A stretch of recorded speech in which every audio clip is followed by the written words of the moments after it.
Assalamualaikum warahmatullahi wabarakatuh. Kali ini kami akan mempresentasikan tentang air power dan input power pada ventilasi tambang dengan anggota Yudi Andrian dan Maulana Asdika Ikra. Pada kegiatan penambangan bawah tanah, perencanaan dan sistem ventilasi merupakan hal yang penting. Ini dikarenakan pada tambang bawah tanah aliran udara terbatas, sedangkan pada tambang terbuka keberadaan udaranya tidak terbatas. Jadi, perencanaan dan sistem ventilasi sangat diperlukan untuk menyuplai udara segar bagi pekerja tambang, mengeluarkan gas-gas kotor dan mengeluarkan debu hingga ambang batas yang diperkenankan, serta mengatur panas dan kelembaban udara di dalam tambang. Air power merupakan menghitung beberapa daya yang diperlukan dalam menghembus udara dalam tambang bawah tanah. Input power merupakan menghitung daya yang dibutuhkan dengan mempertimbangkan efisiensi alat. Di dalam perencanaan ventilasi tambang, terdapat beberapa parameter yang harus diketahui. Pertama, mengetahui layout tambang. Perencanaan ventilasi tidak dapat dilakukan tanpa adanya layout tambang, sehingga harus didahului oleh main design terlebih dahulu, sehingga bisa diketahui jalur-jalur udara bersih dan kotor yang akan dilalui. Kedua, geometri bukaan. Karena yang akan kita rencanakan adalah ventilasi, maka harus diketahui geometri bukaan yang akan dilalui oleh udara tersebut. Geometri sendiri terdiri dari luas bukaan, perimeter, dan panjang bukaan. Ketiga, sistem penyanggaan. Penyanggaan ini berpengaruh pada gesekan antara udara yang lewat dengan sistem penyangga. Penyangga yang berbeda memberikan nilai gesekan yang berbeda pula. Keempat, menghitung kebutuhan udara maksimal yang ada dalam tambang tersebut. Ini adalah contoh sederhana dari layout tambang. Misalkan udara masuk dari datum A sampai keluar dari datum H. Jadi, intake air dari A ke B sudah mencirikan jaringan sistem ventilasi. Dari dia masuk ke B, kemudian bercabang. Ada yang masuk ke C, ada yang masuk ke G, dan ada yang masuk ke D. Kalau udara masuk dari A ke B, B ke G, dan ke H, maka jaringan tersebut disebut dengan seri. Ketika dia bercabang ke C, ke G, dan ke D, maka jaringan ini disebut dengan paralel. Berarti kita harus menghitung nilai resistansi dari A ke B berapa, per segmen dari B ke C berapa, C ke E berapa, E ke G berapa, dan B ke D berapa, B ke F berapa, dan F ke G berapa. Kemudian kita totalkan resistansi dari udara masuk sampai udara keluar. Kemudian kita harus memperhitungkan geometri bukaannya. Ada yang setengah lingkaran, ada yang persegi panjang, ada yang persegi, dan lain-lain. Di lapangan, mungkin bentuknya tidak serapi ini. Oleh karena itu, kita harus mengukur bagaimana kondisi bukaannya, beberapa parameternya, bentuknya, berapa luasnya, apa penyangganya, dan itu adalah bagian dari survei ventilasi. Sistem penyanggaan yang berbeda-beda akan memberikan gesekan udara yang berbeda. Seperti pada penyangga yang konkret akan memberikan gesekan udara yang lebih kecil daripada penyangga jenis lainnya. Ini mempengaruhi pressure drop yang terjadi selama udara masuk melalui bukaan-bukaan tambang tersebut. Untuk menghitung kebutuhan udara, kita harus memikirkan udara yang digunakan untuk para pekerja, untuk peralatan, dan kebutuhan udara untuk mengencarkan gas yang ada, dan untuk safety factor. Sekian dari saya, selanjutnya akan dilanjutkan oleh teman saya, Yudi Andrian. Dalam menganalisis air power dan input power, kita harus mencari terlebih dahulu pressure dropnya, yang mana rumus untuk mencari air power dan input power adalah pressure drop dikali dengan debit udara yang dibutuhkan. Nah, di sini kita menggunakan rumus Atkinson, yaitu dengan rumus P sama dengan KCL Q kuadrat per A pangkat 3 rho 1 per rho 0. Nah, untuk keterangannya adalah P itu pressure drop, satuannya Pascal, kemudian K friction factor. Nah, friction factor ini itu tergantung dari lubang bukaan. Apabila lubang bukaan itu mulus, seperti semen, itu friction factornya akan kecil. Apabila dia mempunyai penyangga seperti kayu, rock ball dan sebagainya, maka friction factornya akan cenderung lebih besar. Nah, kemudian untuk C itu adalah perimeter bukaan.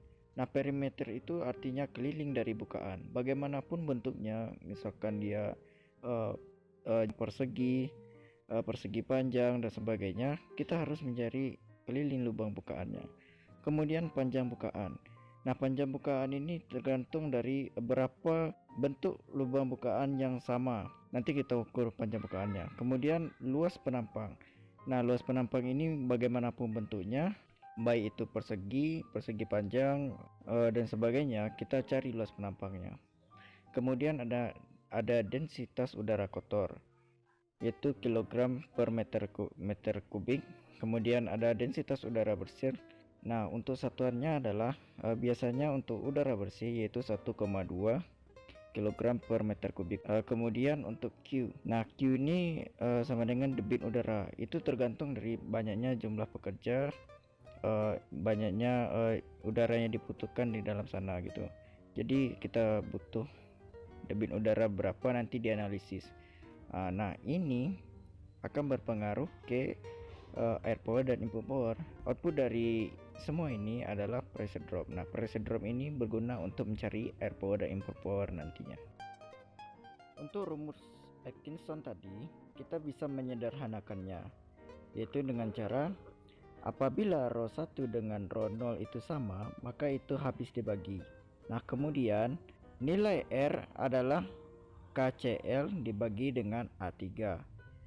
Nah, dari hasil ini kita mendapatkan untuk rumus pressure drop, yaitu R resisten dikali dengan Q kuadrat. Dalam menganalisis resisten ventilasi, kita harus mengetahui dulu bagaimana bentuk jaringan dari ventilasi kita sendiri.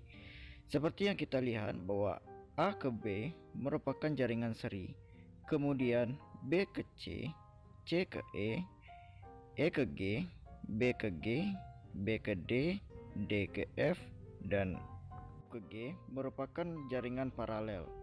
Kemudian dari G ke H merupakan jaringan seri. Nah, untuk mencari total resisten sama dengan dari seri A ke B ditambah paralel, kemudian ditambah dengan seri GH, maka akan menghasilkan total resisten dari jaringan ventilasi. Dalam menganalisis jaringan paralel, kita membagi jaringan tersebut menjadi 3 segmen. Untuk segmen yang pertama adalah B ke C, C ke E ke G. Kemudian untuk segmen yang kedua adalah B ke G. Untuk segmen yang ketiga adalah B ke D, D ke F, dan F ke G. Untuk mencari R total untuk khusus yang paralel, kita gunakan rumus 1 per 1 per segmen 1 ditambah 1 per segmen 2 ditambah 1 per segmen 3. Nanti resistan ini akan menjadi 1 untuk mencari R paralelnya. Untuk menghitung nilai R total, kita hanya menambahkan dari R A ke B, kemudian R paralel yang sudah kita cari, kemudian ditambah R ke GH. Nah, ini akan menghasilkan total resistennya. Nah, kemudian untuk mencari pressure drop, kita menggunakan rumus P sama dengan R total dikali dengan Q kuadrat. Apabila parameter pressure drop dan debit udara telah kita dapatkan, maka kita bisa menghitung air power dan input power. Nah, rumus air power adalah pressure drop dalam satuan Pascal dikali dengan Q. Q ini adalah debit udara, satuannya adalah meter kubik per second.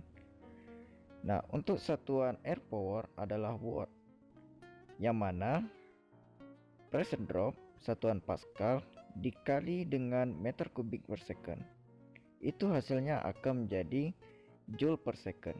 Joule per second itu sama dengan watt. Nah, kemudian untuk mencari input power, kita hanya membagikan nilai air power dibagi dengan nilai efisiensi alat. Ya, seperti yang kita ketahui bahwa alat itu tidak akan bekerja 100%. Nah, kita misalkan alat itu bekerja 90 atau 80%. Nah, nilai itu akan menjadi nilai hasil bagi air power dibagi dengan efisiensi alat akan menghasilkan nilai input power. Sekian presentasi dari kelompok kami. Lebih dan kurang kami mohon maaf. Kami tutup dengan wassalamualaikum warahmatullahi wabarakatuh.